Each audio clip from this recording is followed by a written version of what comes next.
আজকে আমরা পড়ব application of organometallic complexes in ক্যাটালিসিস।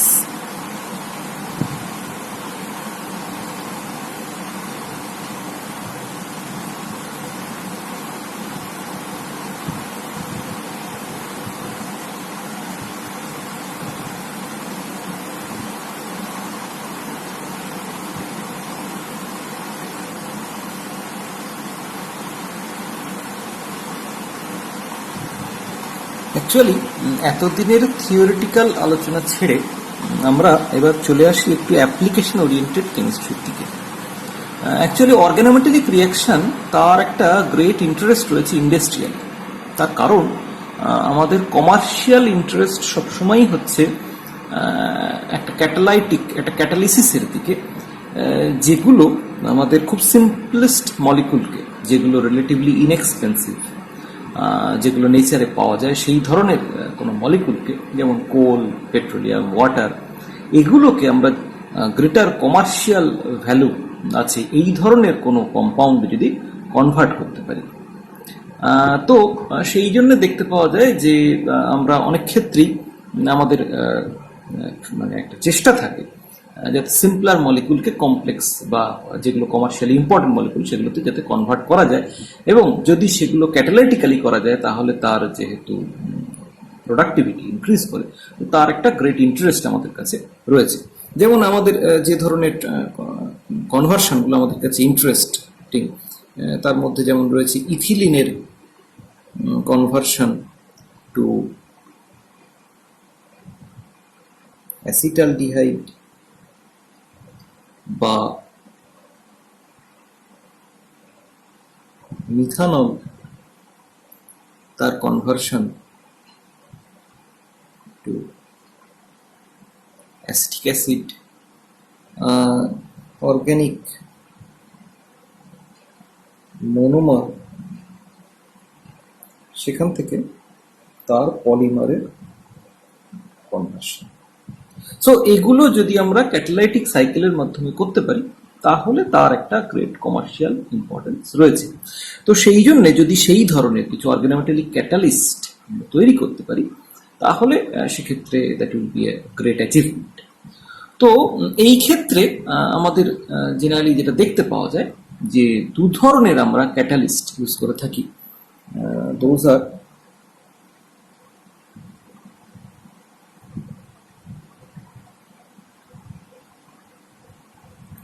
Those are homogeneous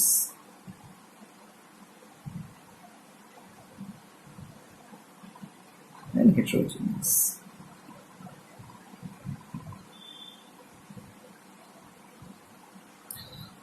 এখন হিস্টোরিক্যালি যেটা দেখতে পাওয়া যায় যে আমরা হেটেরোজিনিয়াস ক্যাটালিস্ট অনেকগুলো ইউজ করি। হেটেরোজিনিয়াস ক্যাটালিস্ট কোনগুলো?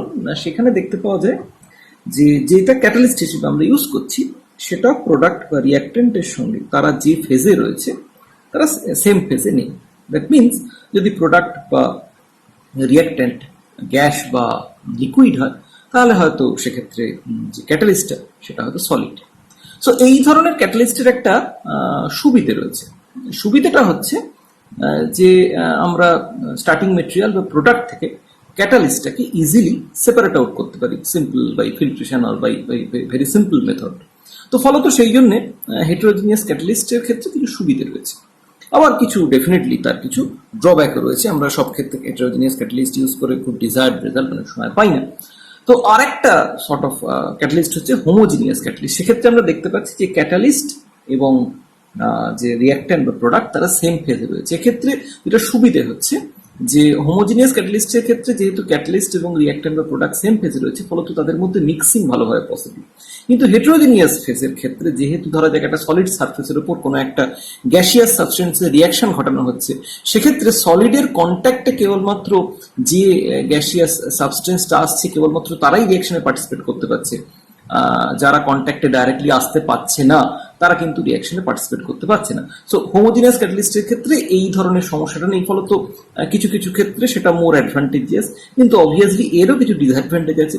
ডিসঅ্যাডভান্টেজ হচ্ছে যে এর ক্ষেত্রে রিয়াকশন কমপ্লিশনের পর ক্যাটালিস্টকে রিয়াক্ট্যান্ট বা প্রোডাক্ট থেকে সেপারেট করাটা, সেটা কিন্তু একটা একটা বাড়তি হেডেক, কারণ সেক্ষেত্রে তাকে আলাদা করে সেপারেট করার একটা উপায় বা ওয়ে আউট বার করতে হবে। তো আমরা দেখতে পাই যে ট্রানজিশন মেটাল কমপ্লেক্স গুলো তারা কিন্তু অ্যাট্রাকটিভ একটা substance for homogeneous catalyst. Why? তার কারণ হচ্ছে না, এক্ষেত্রে তারা, আমরা যেটা দেখতে পাই, তারা ভেরিয়াস অক্সিডেশন স্টেটে এক্সিস্ট করে, তারা ডিফারেন্ট টাইপের লিগ্যান্ডের সঙ্গে ইন্টারাকশনে পার্টিসিপেট করতে পারে, এবং তারা ডিফারেন্ট লিগ্যান্ডের সঙ্গে কোনোটার সঙ্গে পাই বা কোনোটার সঙ্গে সিগমা টাইপ ইন্টারাকশন তৈরি করে, অ্যাজ ওয়েল অ্যাজ মেটালগুলো তাদের কোঅর্ডিনেশন নাম্বার চেঞ্জ করতে পারে থ্রু এ কেমিক্যাল রিয়াকশন। ফলত এটা ক্যাটালিসিসের ক্ষেত্রে খুব ইম্পর্টেন্ট, কারণ ক্যাটালিসিসের ক্ষেত্রে আমরা কোনো সময় দেখতে পাই যে রিয়াক্ট্যান্ট মলিকুল ক্যাটালিসিসের সঙ্গে অ্যাড হচ্ছে, তখন তার কোঅর্ডিনেশন নাম্বার ইনক্রিজ করছে। কোনো সময় আবার প্রোডাক্ট ক্যাটালিস্ট থেকে সেপারেটেড আউট হয়ে যাচ্ছে, সেক্ষেত্রে ক্যাটালিস্টের যে সেন্ট্রাল মেটাল আয়ন তার কোঅর্ডিনেশন নাম্বার ডিক্রিজ করছে। সো যে ধরনের মেটালগুলো এই ধরনের কোঅর্ডিনেশন নাম্বার ভ্যারি করতে পারে, বা during this course of the reaction আমরা দেখতে পাই যে যেহেতু অ্যাডিশন বা এলিমিনেশনের ফলে মেটালের অক্সিডেশন স্টেট চেঞ্জ হয়, ফলত যেসব মেটাল ভেরিয়েবল ভ্যালেন্সে এক্সিস্ট করতে পারে তাদের কিন্তু এই ধরনের ক্যাটালিস্ট হিসেবে কাজ করার একটা পসিবিলিটি বা একটা অ্যাডভান্টেজ থেকে যায় অন্যদের তুলনায়। তো সেই জন্য আমরা কিন্তু এই ধরনের ট্রানজিশন মেটালগুলো ইউজ করে বেশ কিছু ক্যাটালিস্ট মলিকুল ডিজাইন করতে পারি। তো আমরা আমাদের সিলেবাসে যেটা দেখব যে আমাদের এই দু ধরনের ক্যাটালিস্টের সংক্রান্তই আলোচনা রয়েছে, হোমোজিনিয়াস এবং হেটেরোজিনিয়াস ক্যাটালিস্ট। আমরা এই ধরনের কিছু হোমোজিনিয়াস এবং হেটেরোজিনিয়াস ক্যাটালিস্টের উদাহরণ এবং হাউ দে অ্যাক্ট, আমরা সেইটা কি ধরনের ক্যাটালাইটিক সাইকেলের মাধ্যমে তারা ক্যাটালাইটিক রিয়াকশনগুলো ঘটাচ্ছে সেইগুলো একটুখানি আজকে দেখে নেব। যে ক্ষেত্রে প্রথমে আমরা যেটা চলে যাব, দ্যাট ইজ হাইড্রোজেনেশন।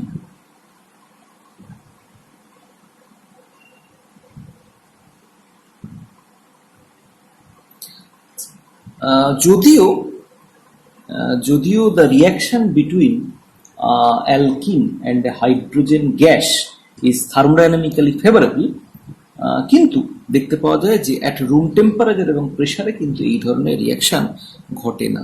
তার মানে যদিও এই ধরনের রিয়াকশনটা thermodynamically is very favorable,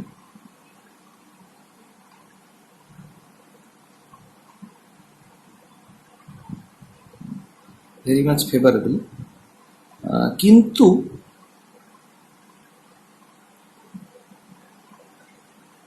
generally এই ধরনের রিয়াকশন নর্মাল রুম টেম্পারেচার বা প্রেসারে হতে চায় না। সো ফলত আমরা দেখতে পাই যে এই ধরনের রিয়াকশনগুলো ইনিশিয়েট করার ক্ষেত্রে যেটা আমরা করতে পারি সেটা হচ্ছে আমরা মেটালিক নিকেল, কপার, প্যালাডিয়াম বা প্ল্যাটিনাম এদের প্রেজেন্সে এই রিয়াকশনগুলো দেখতে পাওয়া যায় ফাস্ট হয়। মেটালিক নিকেল, প্যালাডিয়াম বা platinum,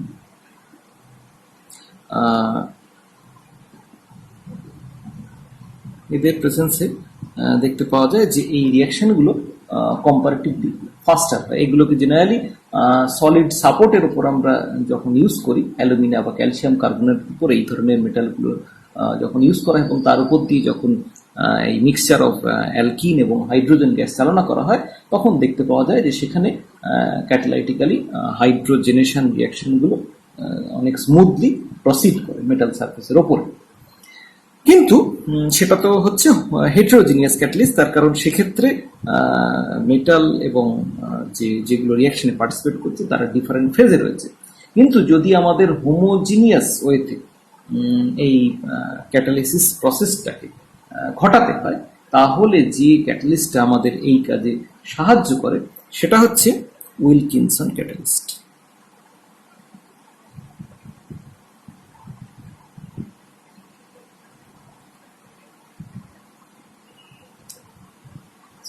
which is actually RHCl PPS3 thrice.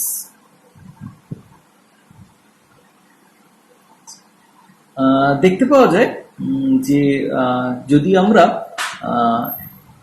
Homogeneous Wilkinson catalyst use করে আমরা যদি অ্যালকিন বা কোনো অ্যালকাইনের অথবা অন্য কোনো আনস্যাচুরেটেড সাবস্টেন্সকে আমরা যদি হাইড্রোজেনেশন করতে চাই, তাহলে সেক্ষেত্রে অ্যাট নর্মাল রুম টেম্পারেচার এবং 1 অ্যাটমসফিয়ার প্রেসারে কিন্তু হাইড্রোজেনেশন করা সম্ভব। এই কমপ্লেক্সটা actually it is a square planar D8 complex of rhodium. Square planar D8 metal ion, because it is এখানে আমাদের রোডিয়াম রয়েছে in +1 oxidation state.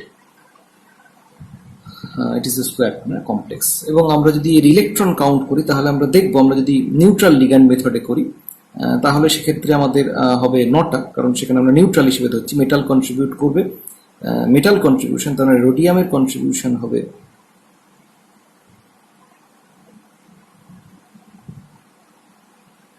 9টা electron, ক্লোরিনের contribution হবে 1টা ইলেকট্রন, এবং PPH3 that is a 2 electron donor, so 3টে PPH3 হচ্ছে total 6 electron, তার মানে overall it is a 16 electron সিস। এবার আমরা একটু ক্যাটালাইটিক সাইকেলের স্টেপগুলো দেখে নিই, যে সাইকেলের মাধ্যমে এই উইলকিনসন ক্যাটালিস্ট একটা অ্যালকিনের হাইড্রোজেনেশন হেল্প করছে। So let us start with RHCl PPH3 thrice. This is a 16 electron species. So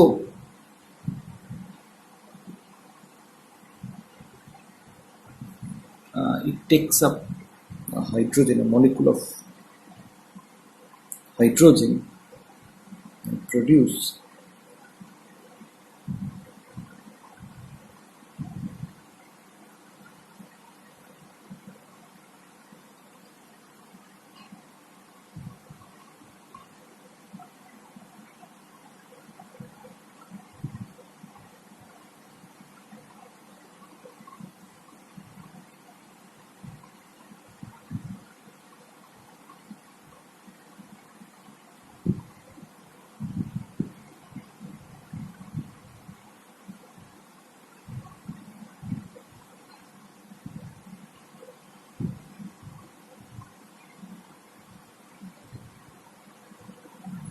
this 6 coordinated 18 electron species. So this is a 16 electron species, this is a 18 electron species,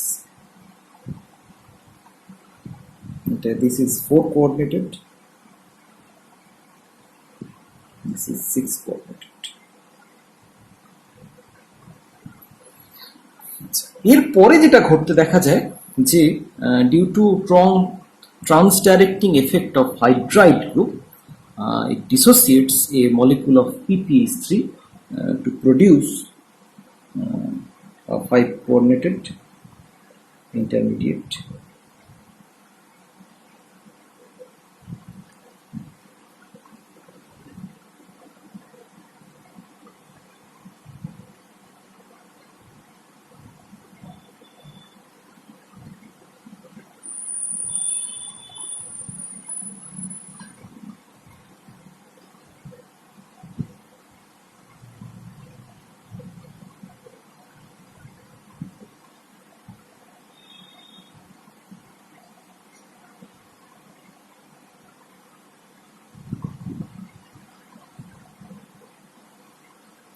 So this is again 16 electron 5 coordination.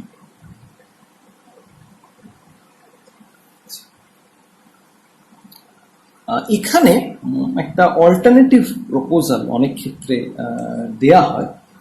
Alternative প্রপোজালটা হচ্ছে এরকম যে প্রথমে এই RHCl3 PPH3 thrice এটা due to steric bulk of PPH3 তিনটে পিপিএইচটি যেহেতু রয়েছে, ফলত স্টেরিক হিন্ড্রেন্সের কারণে এটা একটা মলিকুল অফ পিপিএইচ3 ডিসোসিয়েট করে,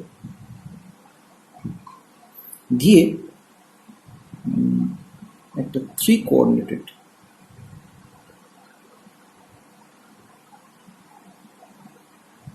ইন্টারমিডিয়েট তৈরি করে।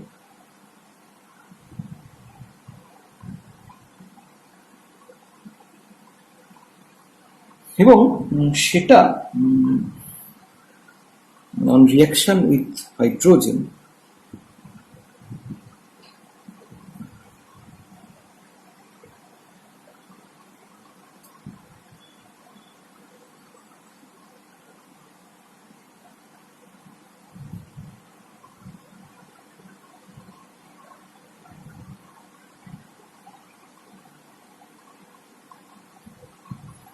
এই ধরনের সেম ইন্টারমিডিয়েটটা তৈরি করে। So this is a alternative proposal.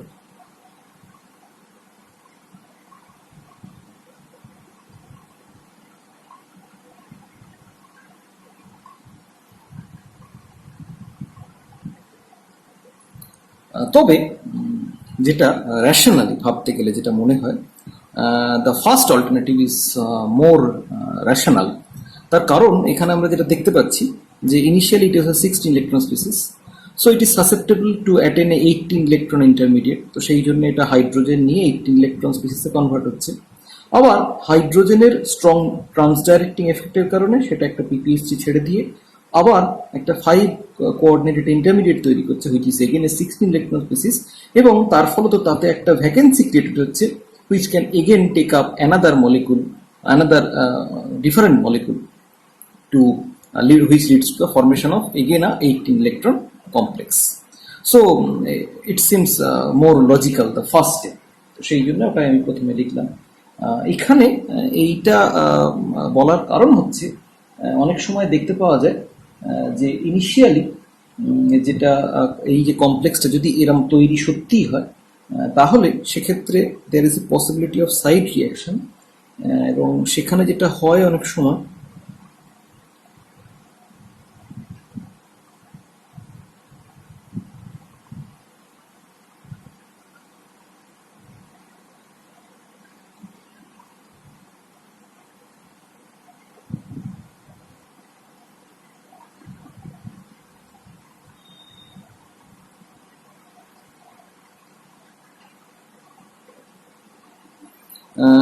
এই যদি এই কমপ্লেক্সটা তৈরি হয়, তাহলে সেক্ষেত্রে একটা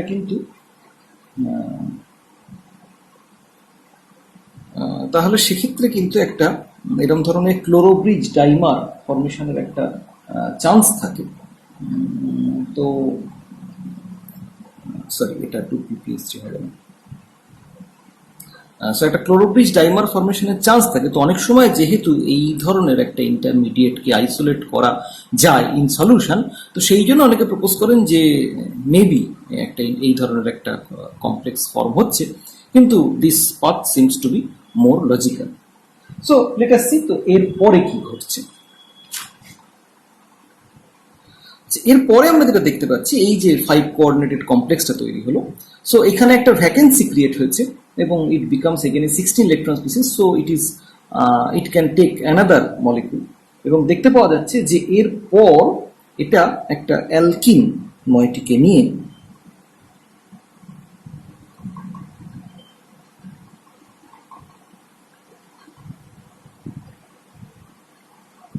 এগেন একটা 18 ইলেকট্রন ইন্টারমিডিয়েট তৈরি করছি।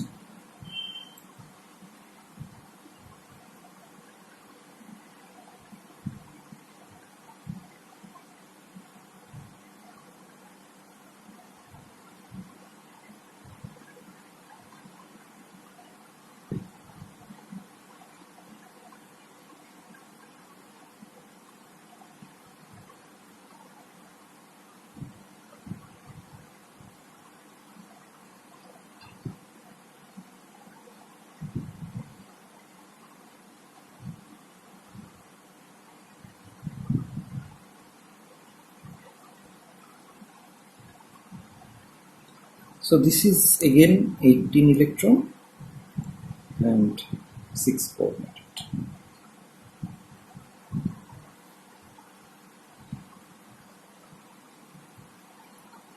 সো এর পরে যেটা ঘটছে সেটা হচ্ছে there is a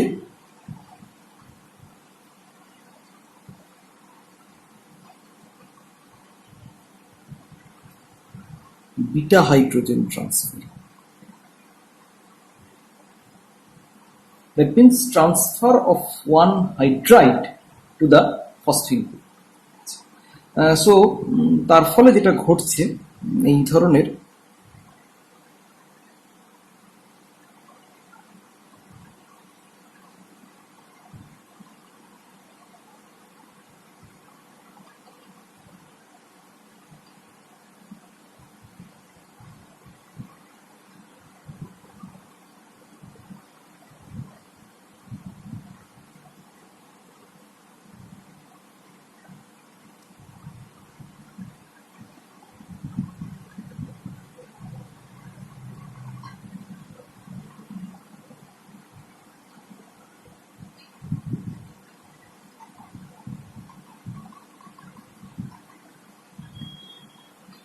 একটা কমপ্লেক্স তৈরি হচ্ছে which is again 16 electron and 5 coordinate.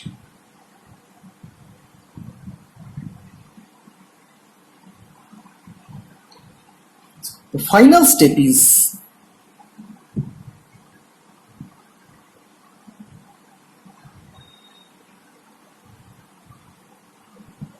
the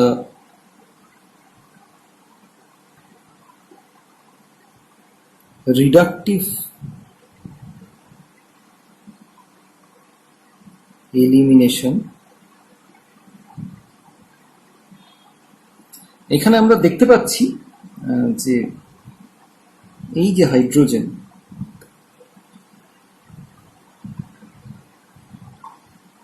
এই হাইড্রোজেন এখানে ট্রান্সফার হচ্ছে এই ধরনের একটা স্টেপের মাধ্যমে আমরা দেখতে পাচ্ছি যে again RH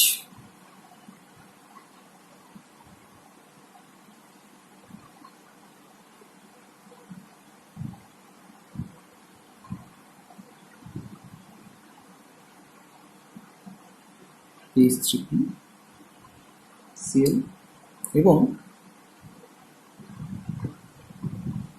saturated hydrocarbon formation হচ্ছে।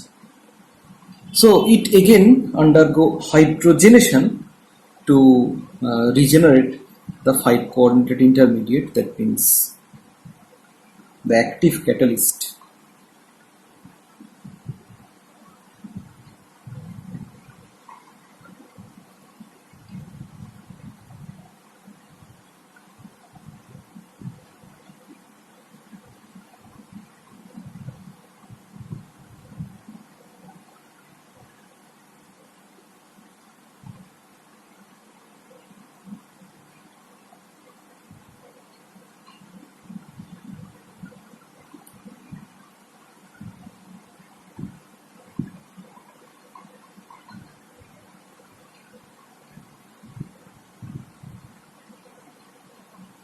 So it is again regenerated. Sorry,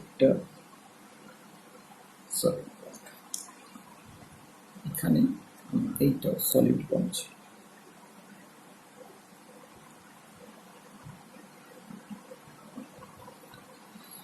so আমরা দেখতে পাচ্ছি যে এই যে অ্যাক্টিভ যে ক্যাটালিস্ট সেটা আবার রিজেনারেট করেছে at the end of this catalytic cycle.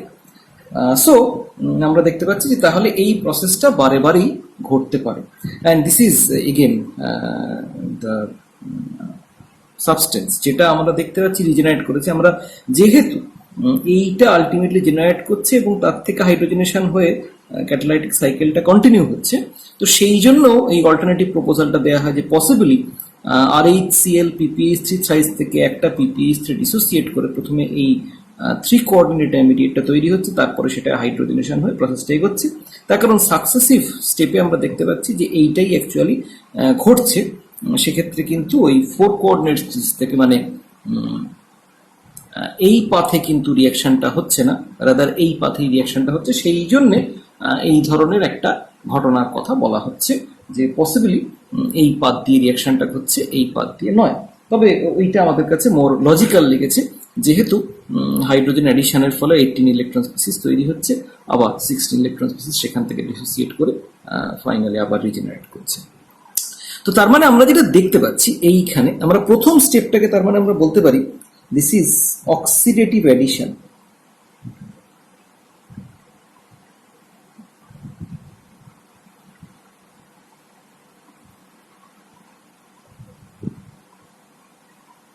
Why it is oxidative addition? তার কারণ ইনিশিয়ালি এখানে রোডিয়ামের এই কমপ্লেক্সে 3টে PPH3 নিউট্রাল লিগ্যান্ড কোঅর্ডিনেট করেছিল রোডিয়ামকে, আর একটা ছিল anionic chloride.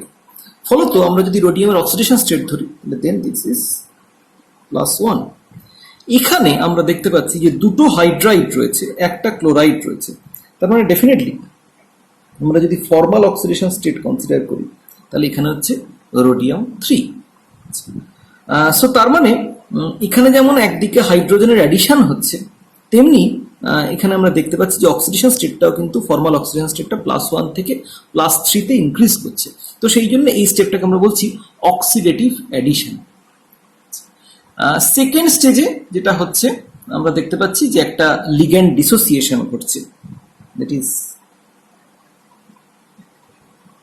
Ligand dissociation.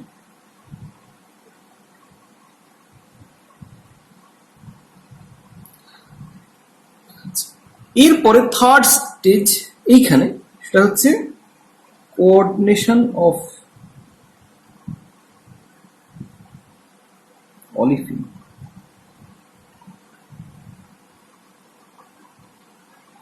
Fourth স্টেপে আমরা দেখতে পাচ্ছি যে এই অলিফিনটা কোঅর্ডিনেট হওয়ার পর আমরা বলেছি there is a beta hydrogen transfer. Beta hydrogen ট্রান্সফারের ফলে একটা ইন্টারমিডিয়েট তৈরি হচ্ছে, এই ধরনের ইন্টারমিডিয়েট। এইটাকে আমরা এভাবেও বলতে পারি যে এখানে অ্যাকচুয়ালি আমরা বলতে পারি যে একটা রোডিয়াম হাইড্রোজেন বন্ডের মাঝখানে একটা ইথিলিন অ্যালকিন ময়েটি ইনসারশন হয়েছে। So it can be considered as 1-2 insertion of an alkene moiety between the rhodium hydrogen bond. rhodium hydrogen বন্ডের মাঝখানে অ্যালকিন চলে এসেছে। সো দিস ইজ এ, যদি আমরা এটা ইথিলিন ধরি তাহলে এটা একটা CH2 গ্রুপ, এটা একটা CH2 গ্রুপ, যেটা রোডিয়াম এবং হাইড্রোজেনের মাঝখানে ইনসার্টেড হয়েছে। সো এই হাইড্রোজেনটা একটা টার্মিনাল কার্বন অ্যাটাচড হয়ে গেছে, আর এই কার্বনটা ডাইরেক্টলি রোডিয়ামের সঙ্গে অ্যাটাচড হয়েছে। সো দিস ইজ 1-2 ইনসারশন হিসেবে আমরা এটাকে দেখতে পারি, এবং দেখতে পাওয়া যায় this is actually the rate determining step.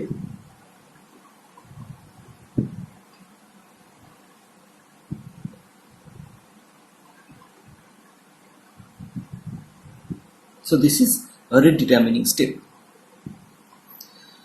তারপরে যেটা হয়েছে সেটা হচ্ছে রিডাকটিভ এলিমিনেশন। তার কারণ এইখানে আমরা দেখতে পাচ্ছি this is negative, CH2 CH3 minus, Cl is negative, rhodium নেই hydride this is negative. So রোডিয়ামের formal oxidation state is +3।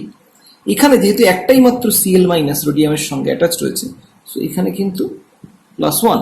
So এটাকে আমরা বলতে পারি রিডাকটিভ এলিমিনেশন। যেহেতু এলিমিনেট হচ্ছে একটা অ্যালকিন ময়েটি, তার সঙ্গে সঙ্গে মেটালের অক্সিডেশন স্টেট +3 থেকে +1-এ কিন্তু রিডিউস হচ্ছে।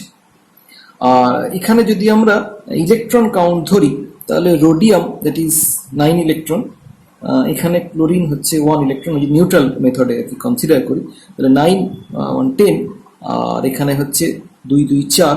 So this is actually a 14 electron species. So this is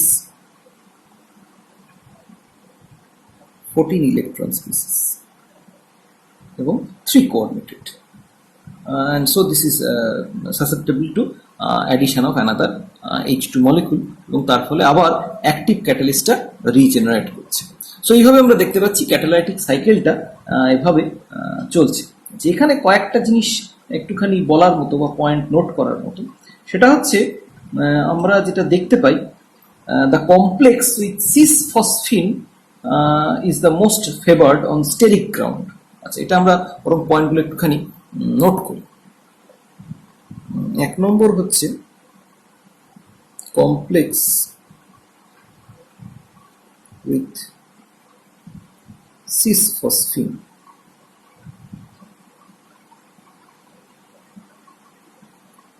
is most favored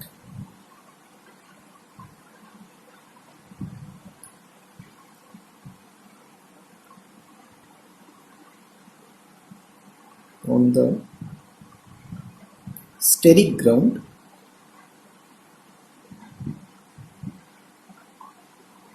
and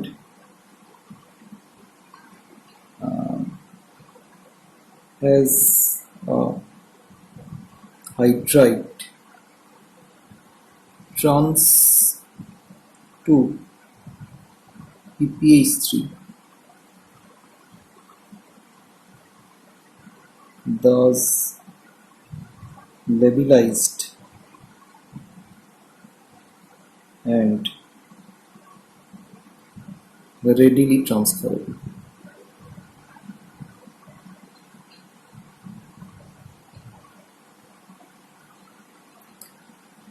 তার মানে আমরা যেটা দেখতে পাচ্ছি যে এই জায়গায় এখানে PPH3 ট্রান্সে যে হাইড্রাইড থাকার ফলে এই হাইড্রাইডটা কম্পারেটিভলি লেবিলাইজড এবং তার ফলে এই হাইড্রাইডটা easily transferable to the alkene moiety. So তার ফলে দেখতে পাওয়া যাচ্ছে যেখানে ওই হাইড্রাইডটা অ্যালকিনে রেডিলি ট্রান্সফার ঘটছে, যেটাকে আমরা বিটা হাইড্রোজেন ট্রান্সফার বলছি। আরো একটা জিনিস এখানে নোট করার মতো 2 নম্বর, সেটা হচ্ছে ইন অ্যাকচুয়াল ট্রান্সফার সবচেয়ে ভালো ওভারল্যাপ ঘটবে যদি MH and CC they are coplanar। তারা যদি ক্লোপ্যালার হয় তাহলে দেখতে পাওয়া যায় যে একটা 4 সেন্টার ট্রানজিশন স্টেট ফর্ম করে। কি ধরনের 4 সেন্টার ট্রানজিশন স্টেট? ধরা যাক এইরকম একটা MH আর তার সঙ্গে এরকম একটা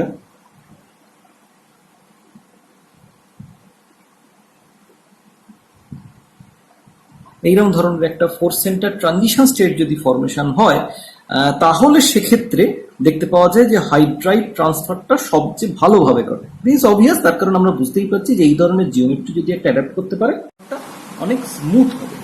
এখন সেক্ষেত্রে সিস-ফসফিন জিওমেট্রিটা এনশিওর করাটা খুব essential.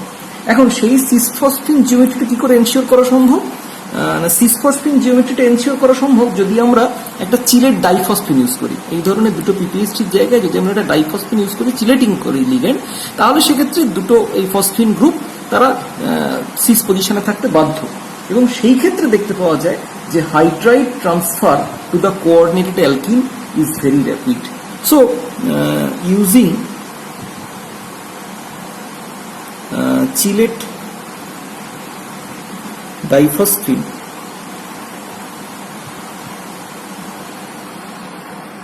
transfer of hydride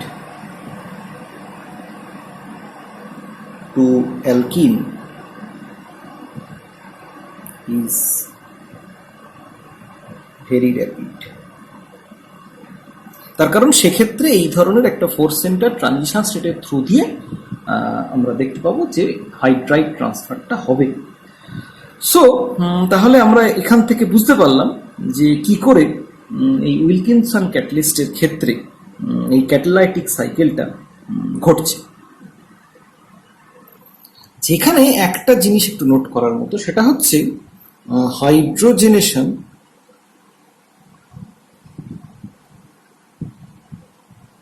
of ethylene with Wilkinson catalyst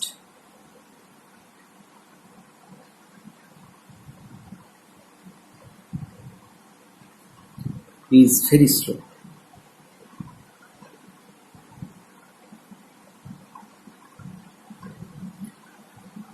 actually এখানে যেটা দেখতে পাওয়া যায় যে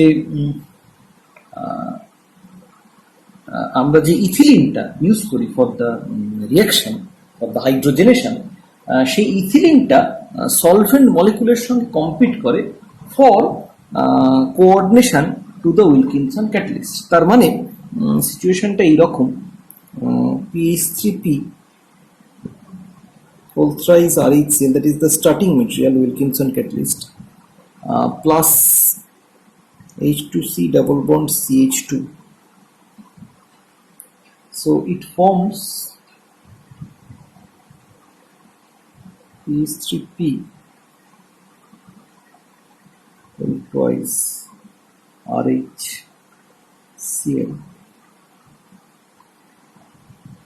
eta 2 C2H4 plus PPH3.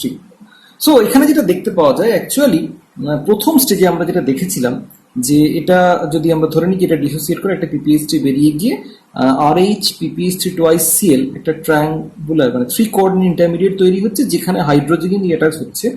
So সেই জায়গায় ইথিলিন অ্যাকচুয়ালি হাইড্রোজেনের সঙ্গে কম্পিট করে এবং যেহেতু এটা মোর স্ট্রঙ্গার লিগ্যান্ড হিসেবে অ্যাক্ট করে, ফলত দেখতে পাওয়া যায় যে RHCl PPH3 টুয়াইসের সঙ্গে রিয়াকশন করে এই কমপ্লেক্সটা ফর্ম করে, ফলত হাইড্রোজেনের পক্ষে এখানে অ্যাডিশন রিয়াকশনে পার্টিসিপেট করা সেটা সম্ভব হয় না, এবং হাইড্রোজেন যদি অ্যাডিশন রিয়াকশনে পার্টিসিপেট না করতে পারে তাহলে সাকসেসিভলি রিয়াকশনটাও আর ফার্দার প্রসিড করবে না ইন ক্যাটালাইটিক সাইকেল।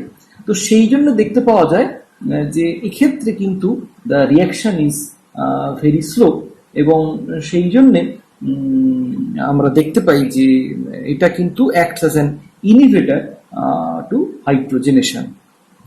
সো আমরা দেখলাম যে ইথিলিন সেটা কিন্তু এই ধরনের হাইড্রোজেনেশন রিয়াকশনে একটা ইনহিবিটরের কাজ করছে। এছাড়া আরো একটা জিনিস আমরা দেখছি যে প্রথম স্টেপে আমরা যদি ধরে নিই যে খুব স্লাইটলি হলেও উইলকিনসন ক্যাটালিস্ট ডিসোসিয়েট করে RHCl মানে এই স্টেপটা যদি ঘটে, RHCl PPH3 thrice, সেখান থেকে যদি খুব স্লাইটলি ডিসোসিয়েট করেও এই ইন্টারমিডিয়েটটা তৈরি হয় বলে আমরা ধরে নিই,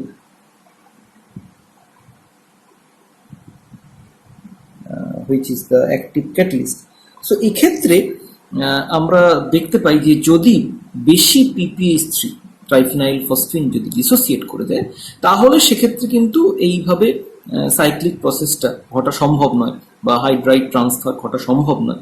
তো সেই কারণে PPH3 dissociation should be control, যাতে এমন হতে হবে যে যাতে এই PPH3 একটার বেশি PPH3 এখান থেকে ডিসোসিয়েট না করে। সেই জন্যে অনেক সময় যেটা করা হয়, দ্য রিয়াকশন এটাকে ঘটানো হয় in molten PPH3 medium so that the dissociation of PPH3 gets suppressed.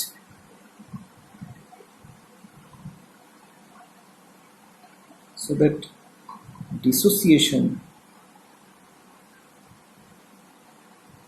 of PPH3 can be controlled. যাতে একটার বেশি PPH3 এখান থেকে ডিসোসিয়েট না করে।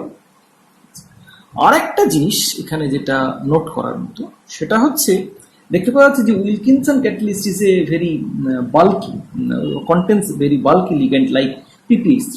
So steric bulk of the ligand actually influence the dissociative equilibrium, এবং তার ফলে ওরিয়েন্টেশন এবং কমপ্লেক্সিং অফ দ্য আনস্যাচুরেটেড সাবস্ট্রেট সেটা কিন্তু এই steric bulk of the catalyst তার উপর কিন্তু ডিপেন্ড করে। ফলত এবং সেটা ইন্টারমিডিয়েট যে কমপ্লেক্সটা ফরমেশন হচ্ছে তার স্টেবিলিটিকেও কিন্তু কন্ট্রোল করে। তার ফলে আমরা দেখতে পাই যে এই উইলকিনসন ক্যাটালিস্টের ক্ষেত্রে হাইড্রোজেনেশন কিন্তু খুব সিলেক্টিভ, এবং সেখানে সিলেক্টিভ হাইড্রোজেনেশন ঘটানো সম্ভব। যেমন আমরা একটা উদাহরণ দিয়ে ব্যাপারটা একটু বোঝার চেষ্টা করি। ধরা যাক এই ধরনের কোনো একটা অ্যালকিনের ক্ষেত্রে আমরা হাইড্রোজেনেশন রিয়াকশন ঘটাতে চাইছি।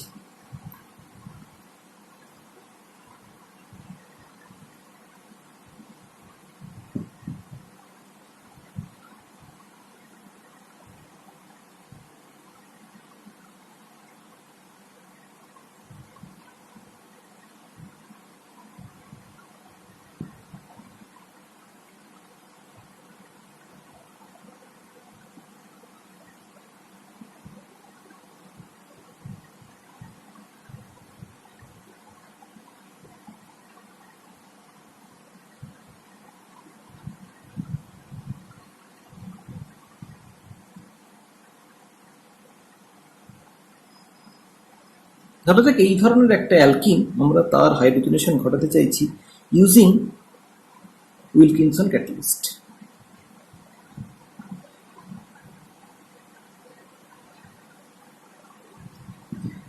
সেক্ষেত্রে আমরা দেখতে পাবো যে এই অ্যালকিনটার কাছাকাছি যেহেতু একটা স্টেরিক হিন্ড্রেন্স অনেক বেশি রয়েছে, ফলত এই সাইড থেকে উইলকিনসন ক্যাটালিস্টের approach is very much difficult, এবং এই তিনটে বাল্কি ট্রাইফিনাইল ফসফিন গ্রুপ থাকার জন্য এই গ্রুপগুলোর সঙ্গে তাদের ইন্টারাকশনের ফলে যে ইন্টারমিডিয়েটটা তৈরি হবে that is also very much unstable.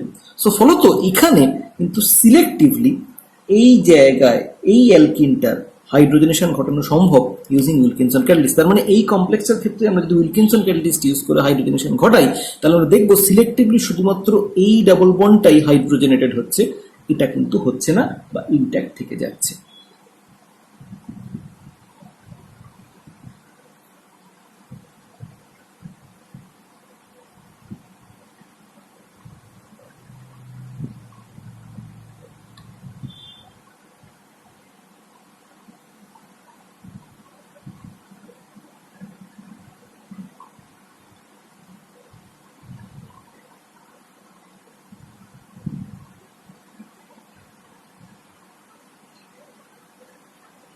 তার মানে আমরা যেটা দেখতে পাচ্ছি যে উইলকিনসন ক্যাটালিস্ট ইউজ করে আমরা কিন্তু লেস হিন্ডার্ড সাইডে আমরা কিন্তু স্পেসিফিক্যালি বা সিলেক্টিভলি হাইড্রোজেনেশন ঘটাতে পাচ্ছি।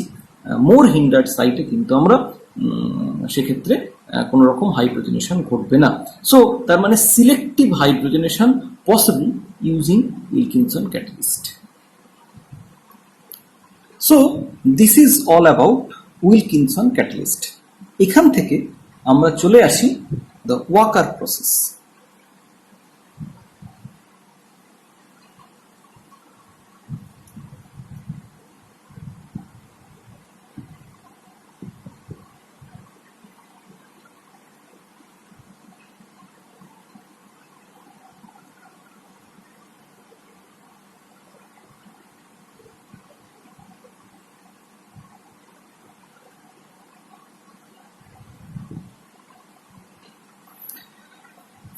The Walker process is used to synthesize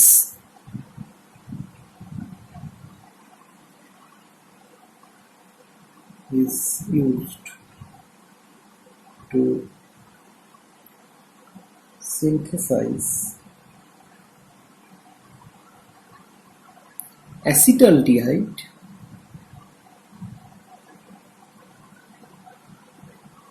from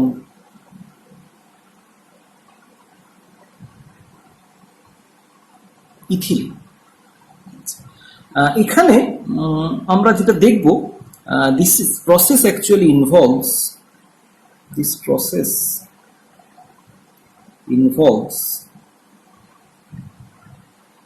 addition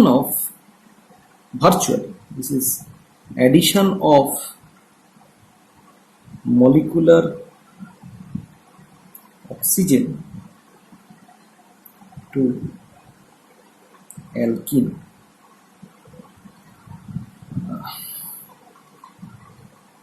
The cycle can be broken down into 3 reactions.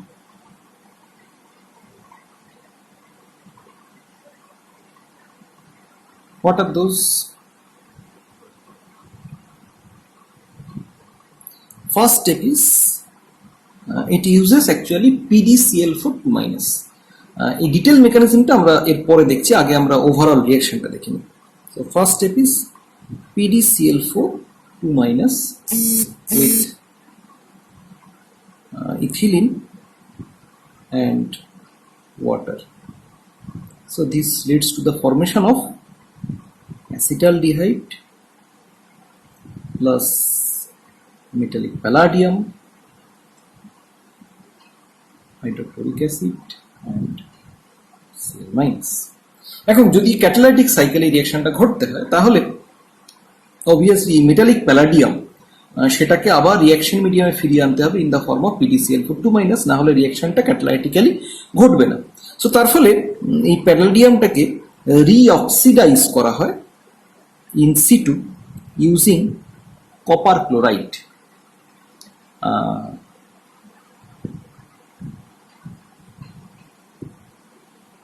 So it again regenerates PDCl for 2 minus plus 2CuCl.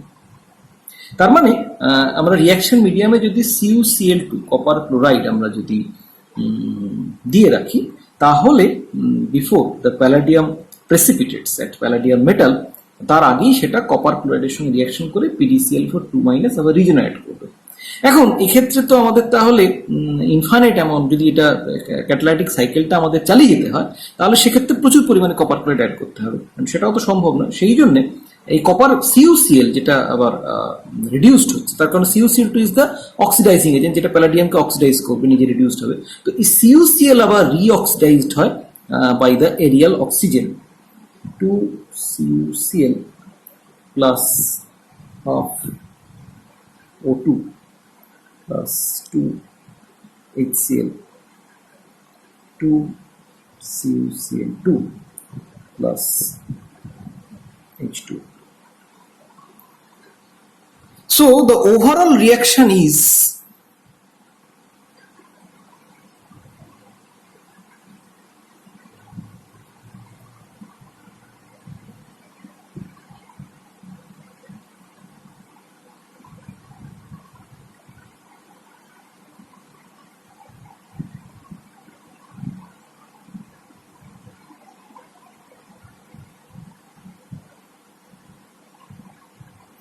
এখানে একটা জিনিস নোট করার মতো, যে the carbon number of carbon in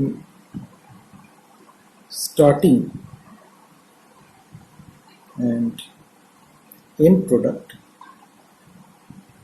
remains same.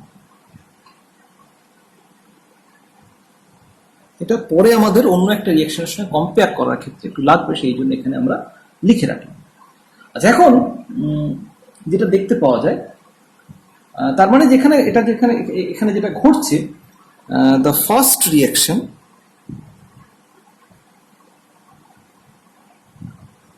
Is stoichiometric. আমরা যদি পয়েন্টটাকে note করি যে কিভাবে জিনিসটা ঘটছে সেই জায়গাটা, and in presence of Cu2 plus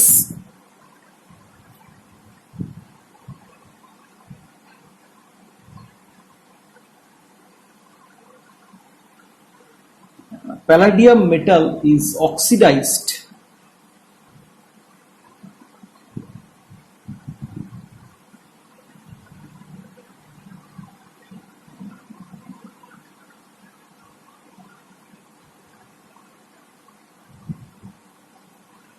back to palladium 2 plus before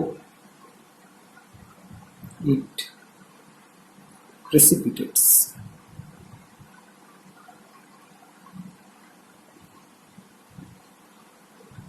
The Cu2 plus is, sorry, the Cu plus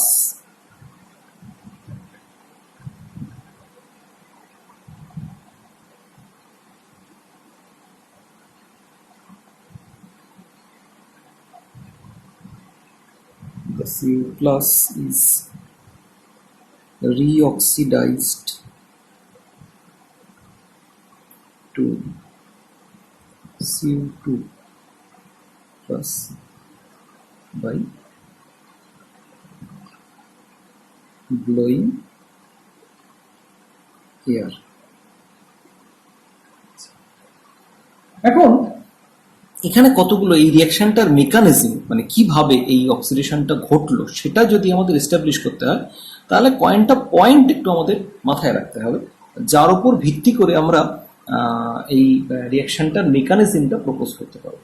এক নম্বর হচ্ছে the rate of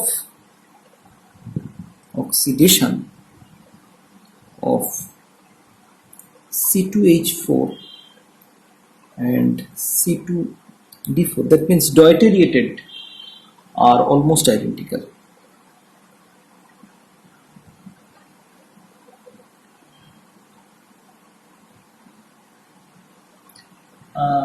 What does it indicate?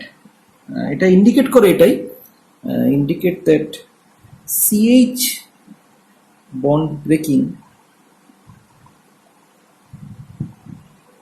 is not involved in the rate determining step.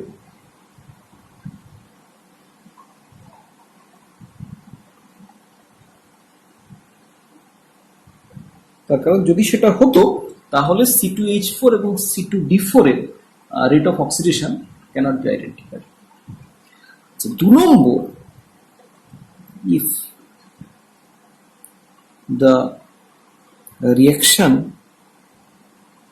is carried out in presence of D2O,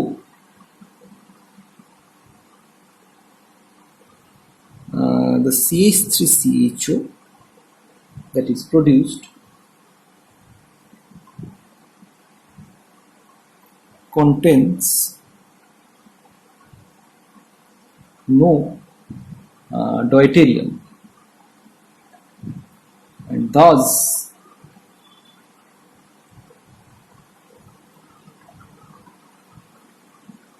eliminating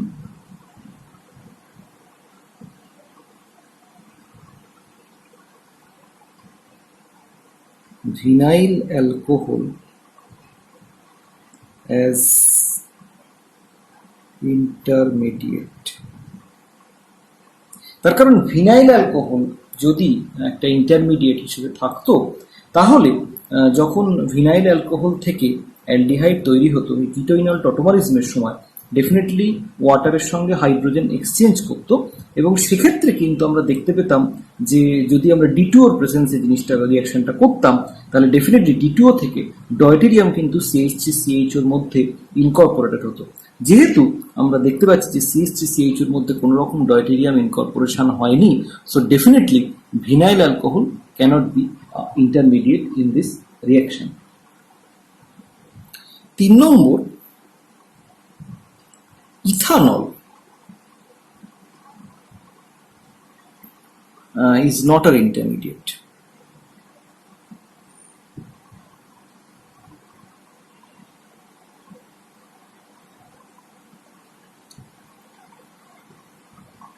Because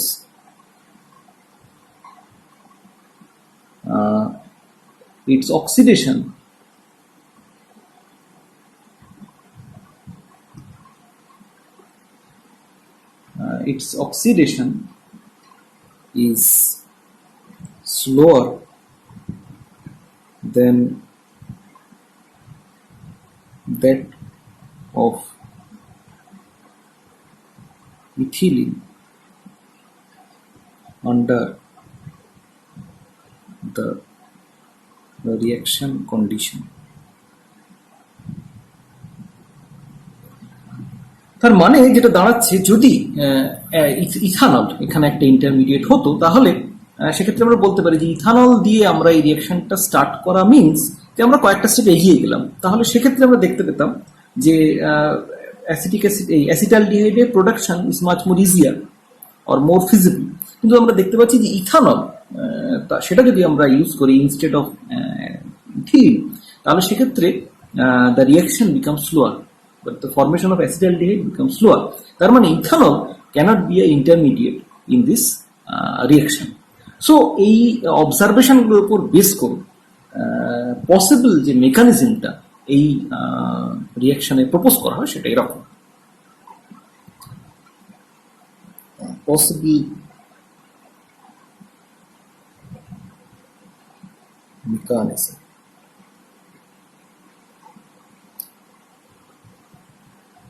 PdCl4 2-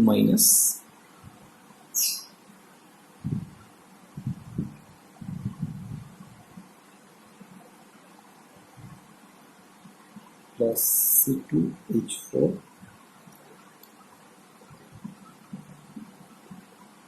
আমরা যদি স্ট্রাকচারটা PdCl4 2- এর দেখি তাহলে সেটা হচ্ছে এইরকম।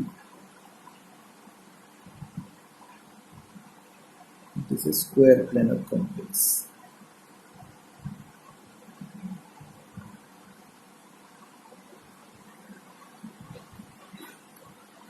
সো এখানে যখন C2H4 রিঅ্যাকশনে পার্টিসিপেট করছে তখন সেক্ষেত্রে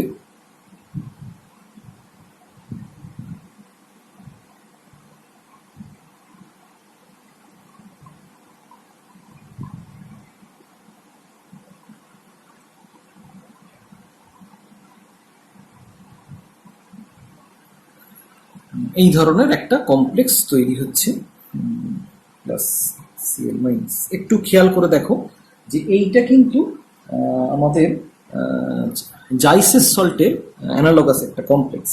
so this is similar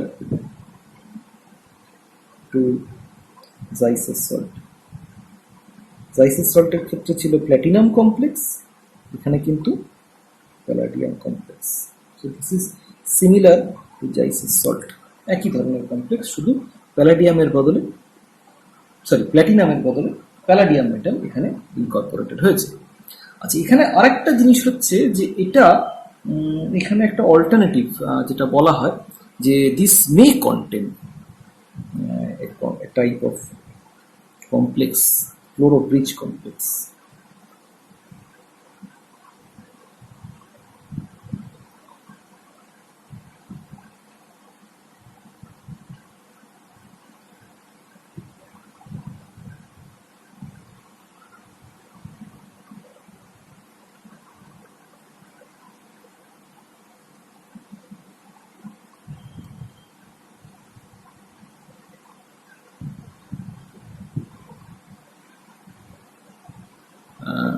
This may contain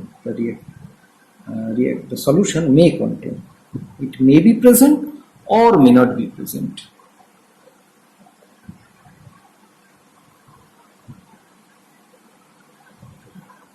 এখান থেকে যেটা ঘটছে সেটা হচ্ছে এবার আমরা যেটা দেখতে পাচ্ছি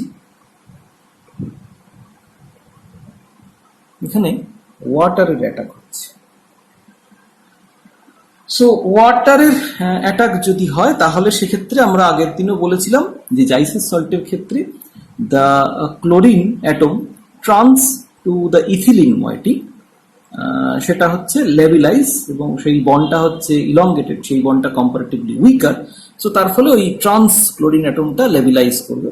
তো এখানেও আমরা দেখতে পাচ্ছি যে এই ঘটনাটা ঘটে।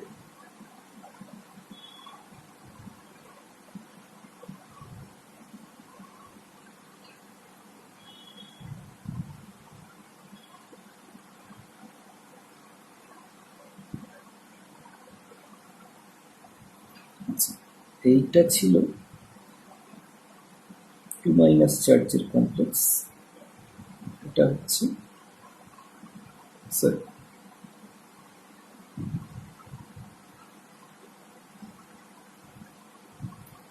এটা ছিল মাইনাস চার্জ, এটা ছিল 2- চার্জের কমপ্লেক্স, এটা ছিল -1- চার্জের কমপ্লেক্স, এটা হচ্ছে নিউট্রাল।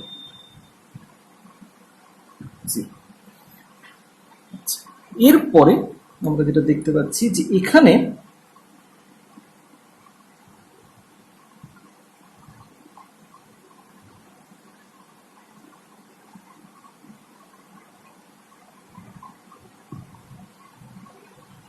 আরো একটা ওয়াটার মলিকুল অ্যাটাক করছে।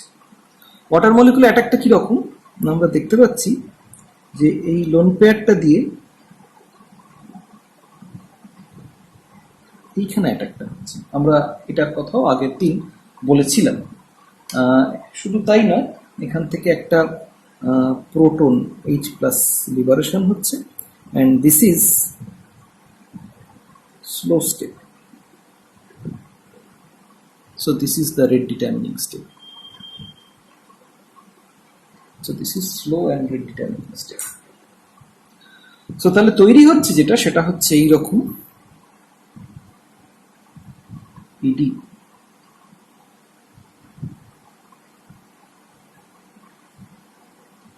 H2Cl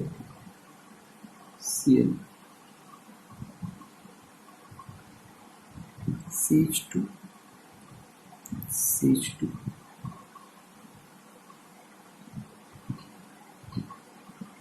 OH। সো এই কমপ্লেক্সটা তৈরি হচ্ছে।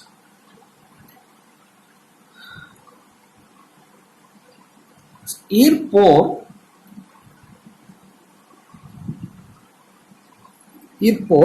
আমরা এইটাকে যদি একটু অন্যরকম ভাবে লিখি তাহলে সুবিধা হবে আমাদের।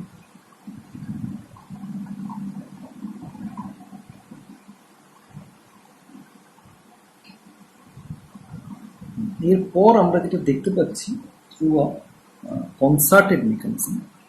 কনসার্টেডটা কিরকম?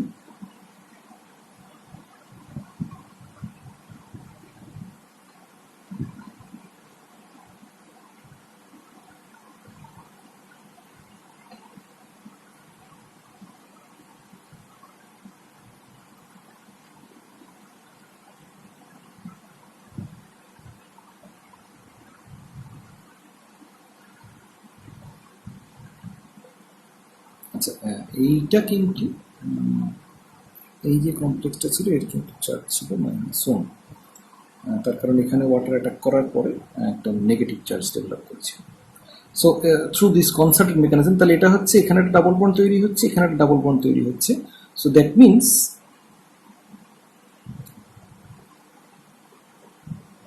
this actually leads to the formation of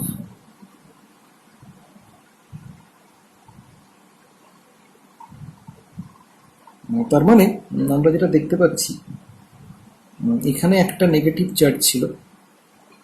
so একটা নেগেটিভ চার্জ নিয়ে ক্লোরাইড বেরিয়ে যাচ্ছে, এখানে একটা বন্ড খোলার ফলে প্যালিয়ামটা নেগেটিভ চার্জ কি হচ্ছে, সেই নেগেটিভ চার্জটা নিয়ে এই সিএলটা বেরিয়ে যাচ্ছে। তো তাহলে দুটো সিএল মাইনাস ফর্ম বেরিয়ে যাচ্ছে, এই একটা নেগেটিভ চার্জ আর এই বন্ডটা খোলার জন্য যে নেগেটিভ চার্জ ছিল সেটা নিয়ে এই সিএল মাইনাসটা বেরিয়ে যাচ্ছে, আর ওয়াটার মলিকুলটাও খুলে যাচ্ছে। তো তার মানে আলটিমেটলি যেটা ফর্মেশন হচ্ছে দ্যাট ইজ CH3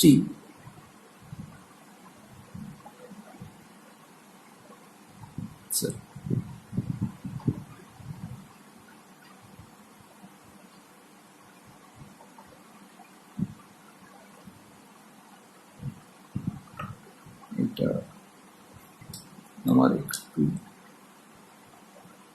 দেখানো হচ্ছে, এটা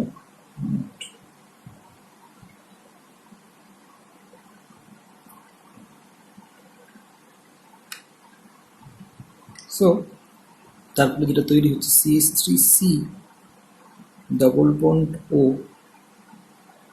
H plus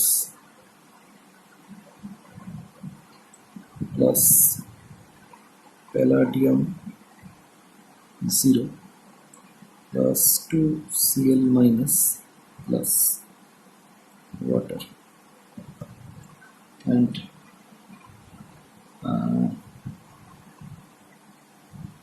this reacts with CuCl2 to regenerate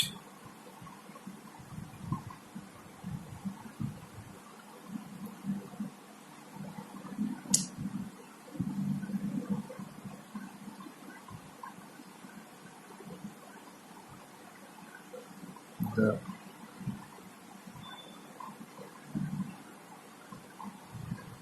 active catalyst। এটা আমরা আগে এই রিঅ্যাকশনটা দেখেছি। সো তাহলে এখান থেকে আলটিমেটলি যেটা তৈরি হচ্ছে CH3CHO plus H plus, this H plus combines with Cl minus to form HCl। So এইভাবে তাহলে ক্যাটালাইটিক সাইকেলটা কমপ্লিট হচ্ছে আমরা দেখতে পাচ্ছি। সো তাহলে এইভাবে ওয়াকার প্রসেসের মাধ্যমে আমরা যেটা করতে পারছি সেটা হচ্ছে একটা ইথিলিনকে আমরা কিন্তু অ্যালডিহাইডে, একটা ইথিলিনকে অ্যাসিটালডিহাইডে আমরা কনভার্ট করতে পারছি, বা আমরা যদি জেনারেলাইজ করি তাহলে একটা অ্যালকিনকে অ্যালডিহাইডে কনভার্ট করতে পারছি, যেখানে কার্বন সংখ্যা কিন্তু রিমেন সেম থাকছে স্টার্টিং মেটেরিয়ালে যতগুলো কার্বন অ্যাটম ছিল আমরা দেখছি এন প্রোডাক্টেও ঠিক ততগুলো কার্বন অ্যাটমই রয়েছে, তার চেয়ে কিন্তু বাড়ছেও না কমছেও না, সেম সংখ্যক কার্বন অ্যাটম গুলা। সো আজকে আমরা তাহলে দুটো ক্যাটালাইটিক রিয়াকশন দেখলাম, একটা হচ্ছে উইলকিনসন ক্যাটালিস্ট এবং একটা হচ্ছে ওয়াকার প্রসেস ইউজিং PdCl4 দুটোই হোমোজিনিয়াস ক্যাটালিস্ট। এর পরের দিন আমরা অর্গানোমেটালিক কমপ্লেক্সের আরও কয়েকটা ক্যাটালিস্টের উদাহরণ দেখব এবং অ্যাজ ওয়েল এজ এছাড়া আরও দুটো হেটারোজিনিয়াস ক্যাটালিস্ট আর হেটারোজিনিয়াস ক্যাটালিস্ট তারও দু তিনটে উদাহরণ আমরা দেখব। সো আজকে আমরা এখানেই শেষ করব। আর আরেকটা জিনিস যেটা বলার সেটা হচ্ছে রেফারেন্সেস। এই অর্গানোমেটালিকের ক্যাটালিসিস এটা পড়ার জন্য যে বইগুলো হেল্প নিতে পারে, এখানে যে বইগুলো রেফারেন্স হিসেবে দেখানো হয়েছে সেটা হচ্ছে একটা হচ্ছে হুইয়ের বইটা, আমাদের যে অতি পরিচিত হুইয়ের বই, অ্যাজ ওয়েল এজ মিসলাট্টারের বই। মিসলাট্টারের বইতে এই ক্যাটালিস্টের সবকটা ক্যাটালিস্টেরই আমাদের এক্সাম্পল রয়েছে। এছাড়া যেটা পড়তে পারো Cotton Wilkinson advance inorganic chemistry by Cotton Wilkinson, এখানেও এই ক্যাটালাইটিক সাইকেলগুলো সুন্দর করে বোঝানো রয়েছে।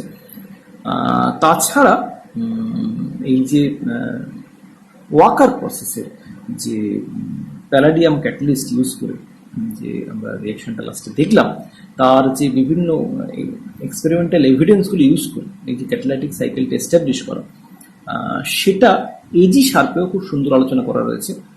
ডেফিনেটলি এই যে যে রিয়াকশন মেকানিজমটা সেটা মিসলাট্টারেও রয়েছে, কিন্তু এই ইন্টারমিডিয়েটগুলো কি কি হতে পারে না পারে, কিভাবে আমরা একটার পর একটা এলিমিনেট করে আমরা এই মেকানিজমটায় পৌঁছচ্ছি, সেই সংক্রান্ত আলোচনাটা মিসলাট্টারে সেভাবে উল্লেখ করা নেই, সেটা কিন্তু এজি শার্পের বইতে সেটা আলোচনা করা রয়েছে, তো সেখান থেকে তোমরা দেখতে পারো।